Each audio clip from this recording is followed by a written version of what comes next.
큰 그림 그려보겠습니다. 카카오페이증권의 윤정식 부장 만나봅니다. 안녕하세요. 네, 안녕하세요. 네, 요즘 들어서 섹터로 압축을 해서 큰 그림 그려주고 계시잖아요. 반도체 준비하셨다고요. 반도체가 좀 궁금합니다. 마이크론 테크놀로지 실적이 좀 좋았고 향후의 전망도 좋게 하던데 주가가 못 움직여가지고요. 전반적인 흐름을 좀 짚어보도록 하겠습니다. 반도체 시황 요즘에 좀 어떤가요? 네, 우선 반도체가 이 결론부터 말씀을 드리면 시장에서 예상했었고 좀 안 좋게 봤었고 이런 부분들보다는 훨씬 좋습니다. 예, 마이크론 테크놀로지 말씀 주셨었는데 마이크론 테크놀로지 실적도 컨센서스 상단 수준으로 나왔죠. 그리고 이 전망치는 더 좋았습니다.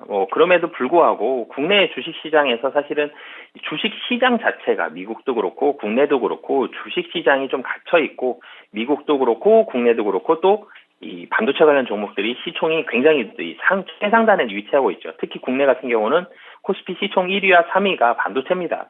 그렇기 때문에 지수가 갇혀있기 때문에 반도체 종목이 지금 좀 답답한 모습을 보여주고 있는 거지 시황 자체는 굉장히 좀 좋아지고 있다라고 우선 말씀을 드리겠고요. 이 반도체 그러면 D램과 낸드 이 크게는 두 가지로 나뉩니다. 메모리 시황에서는. 근데 메모리 시황은 주로 D램을 쫓아가는 모습들을 나오고 있고요.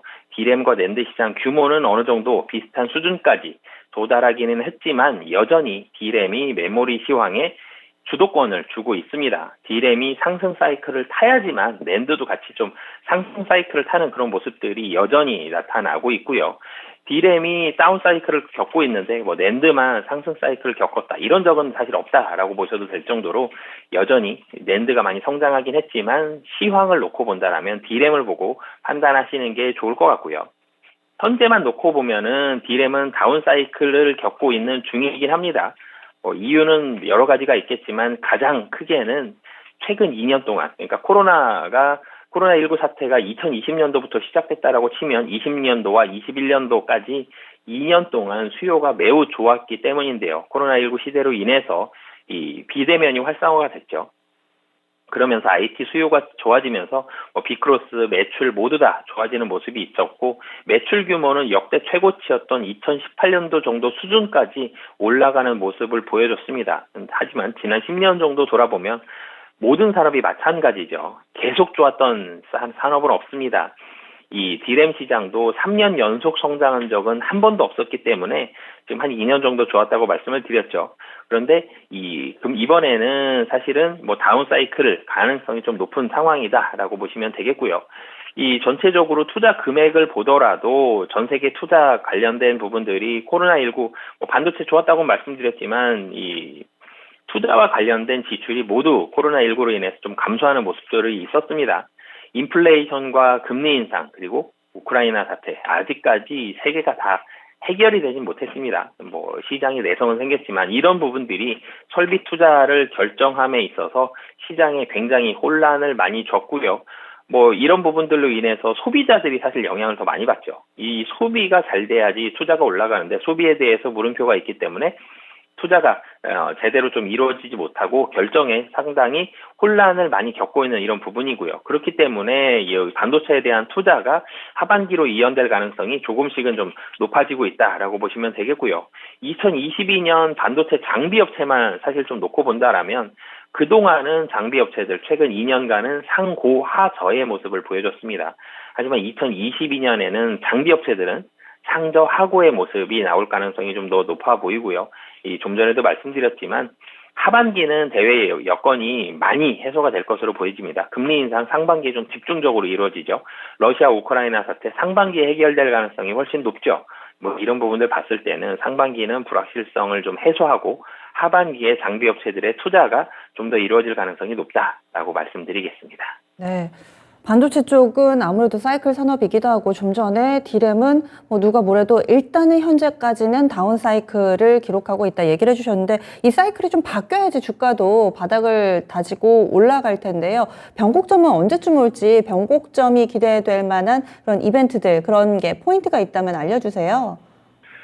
모든 산업이 이 변곡점이 빨라지고 있죠. 사이클에 대한 변곡점. 세상이 빠르게 변하는 만큼 산업에 대한 흐름도 빠르게 변화를 하고 있습니다. 반도체도 역시 변곡점이 앞당겨지고 있는 그런 모습들이 있는데요. 이 매크로 환경이 매우 빠르게 변하고 있습니다. 그러면서 메모리 사이클의 변곡점도 앞당기고 있는데요. 분명히 다운 사이클이라고 말씀을 드렸는데 2분기를 또 놓고 본다라면 D램 가격은 3% 이상, 낸드 가격은 10% 이상 상승할 것으로 예상을 합니다. 보통은 D램 가격이 이 낸드 가격보다는 좀 더 큰 상승폭이 나타나는데 낸드 가격이 이번에는 좀 D램 가격에 비해 좀 더 크게 상승을 하는 이런 모습들이 있는데요. 이번에 낸드 시황이 급변하게 된 이유를 좀 살펴본다라면 이 대외 변수입니다. 역시 이 지난 12월이었죠. 삼성전자의 시안 공장 이 락다운과 그리고 1월에 키옥시아의 공장 가동 중단이 발생하면서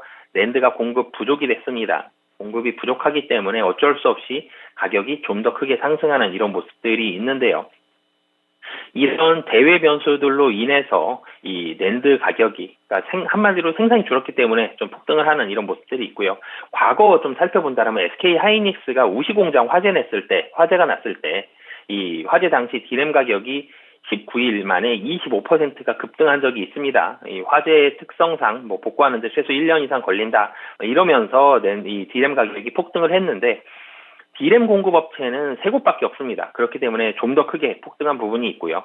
근데 이번에 낸드는 D램보다는 조금 더 변동폭은 줄어들 것으로 보여지지만 역시 과거에 D램과 낸드의 차이점은 있겠지만 이 우시 공장 화재 D램 사태를 봤을 때 낸드에 대한 상승률은 당분간 좀 타이트하고 가격 상승률이 좀 더 좋을 것으로 보여집니다. 그렇기 때문에 낸드 가격 당분간 좀 좋을 것으로 보여지고요.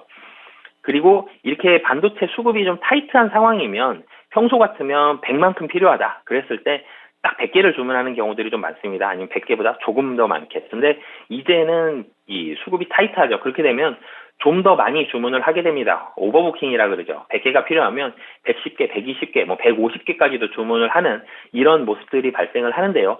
그럼 실질적으로 수요가 100만큼 일어난다고 하더라도 주문은 100보다 훨씬 많은 주문이 들어오게 됩니다. 그러면 반도체를 판매하는 이 판매사 입장에서는 좀 더 많은 물량이 나가게 되고 가격은 더 많이 올라가 있죠. 그런 부분들은 메모리 가격 상승으로 이어질 가능성이 있기 때문에 이런 이 금리 인상 여러 가지 악재들도 있겠지만 수요 감소가 우려되는 대목이지만 지금 상황에서는 가격이 상승하는 이유와 이런 상황들도 같이 만들어지고 있기 때문에 반도체에 대한 가격 자체는 상당히 긍정적인 상황이다라고 말씀드리겠습니다. 코로나도 그렇고 여러 가지 원료 수입, 수급 문제들 여러 가지가 좀 변수가 많아졌습니다. 그래서 아마도 이 투자를 결정하기가 어려운 상황일 텐데 투자가 돼야지 다른 장비라든지 이쪽도 낙수 효과를 보면서 매개가 퍼져 나갈 텐데요. 아직까지는 이 부분이 좀 불분명하죠. 투자 관점에서는 지금 어떻게 좀 진행이 되고 있는지 하반기에 이 투자 전망 어느 정도 수준인지도 알려주세요. 네, 제가 공급 불확실성이 좀 있다라는 말씀을 드렸었는데 통상적으로는 메모리 가격이 상승하면 당연히 공급사에 대한 투자가 확대가 되는 상황입니다.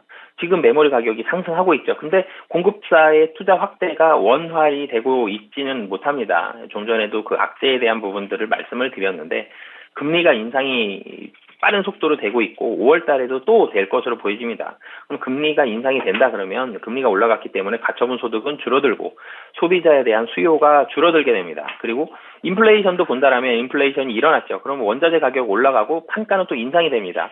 그리고 우크라이나 전쟁으로 인해서 원자재 공급이 차질을 겪는다. 이런 부분들도 완제품 생산에 차질을 겪게 되는 거거든요. 좀 전에 말씀드렸던 이 세 가지에 대한 결론들, 소비자에 대한 수요가 떨어지고 판가는 인상이 되고 생산은 차질이 된다. 그러면 수요에 대해서는 불확실성을 가질 수 있기 때문에 반도체에 대한 투자를 망설이게 되는 이런 요인들로 작용할 수 있는데 지금 글로벌 이 경제 이슈 중에 안 좋은 이 세 가지들이 이 투자에 대한 불확실성을 좀 더 증대시키는 이런 모습들로 작용을 하고 있습니다. 그렇기 때문에 반도체 장비 섹터에 대한 부분은 투자 심리는 단기적으로는 좀 부정적일 것으로 보여지는데요. 좀 전에 말씀드렸던 이 세 가지에 대한 근데 내성이 시장에 많이 생겨나고 있고 해결되지는 않았지만 이 내성이 생겼기 때문에 이거에 대한 악영향은 감소하고 있는 상황입니다. 그렇기 때문에 단기적으로는 좋지 않은 부분들이 있지만 조금만 더 길게 본다라면 국내 반도체 장비 업체들을 보면 공정 난이도가 굉장히 많이 올라갔습니다. 난이도가 올라갔으면 제품이 복잡해지죠. 그럼 가격이 좋아집니다. 그리고 국내 장비 업체들의 경쟁력이 굉장히 높아지고 있는데요. 이전까지 한 10년 전만 보더라도 국내 장비 업체들의 경쟁력 굉장히 낮았습니다. 근데 이제는 일본 업체들과 어느 정도 견줄 정도로 경쟁력이 많이 늘어났고 거래 기간이 늘어나면서 부품이나 AS와 같은 매출도 동반 상승하고 있거든요. 이런 부분들까지 본다라면 국내 장비 업체들에 대한 실적이라든지 이 향후에 대한 전망 자체는 단기적으로는 지금 좀 안 좋다라고 말씀드렸지만 조금만 더 길게 봤을 때는 좋은 상황으로 바뀔 가능성이 현저히 좀 높다라고 말씀드리겠습니다.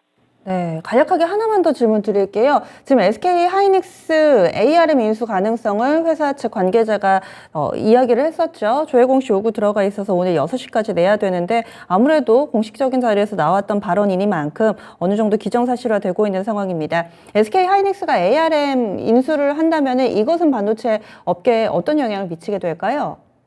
우선은 사실은 SK 하이닉스 메모리 쪽에 있어서 봤을 때는 하이닉스에 대한 비중, 삼성전자, SK 하이닉스 전 세계에 대한 메모리를 쥐락펴락하는 이런 업체이기 때문에 유명하죠. 근데 이 글로벌 전체적인 메모리를 떠나서 그냥 어떤 회사가 좀 더 주목을 많이 받고 산업에 대한 영향을 더 많이 미칠 수 있느냐를 봤을 때 ARM이 사실 비중에 있어서 무게감에 있어서 하이닉스에 밀리지 않을 정도로 굉장히 높은 비중을 차지하고 있고 좋은 회사거든요. 이런 부분들 봤을 때 하이닉스가 단기적으로 현금을 사용하는 부분 뭐 부담스럽게 볼 수 있다라는 분석도 나올 수 있지만 하이닉스는 ARM 인수하고서도 사실 유동성은 좀 충분한 상황이고요. 그런 부분들 봤을 때는 ARM 인수는 국내 반도체 산업 그리고 SK 하이닉스를 봤을 때 충분히 좀 매력적인 좀 더 시장의 입지도 확산시킬 수 있고 시너지도 낼 수 있기 때문에 좀 더 좋은 가능성으로 좀 더 좋은 주가로 나올 가능성이 높다라고 보여집니다.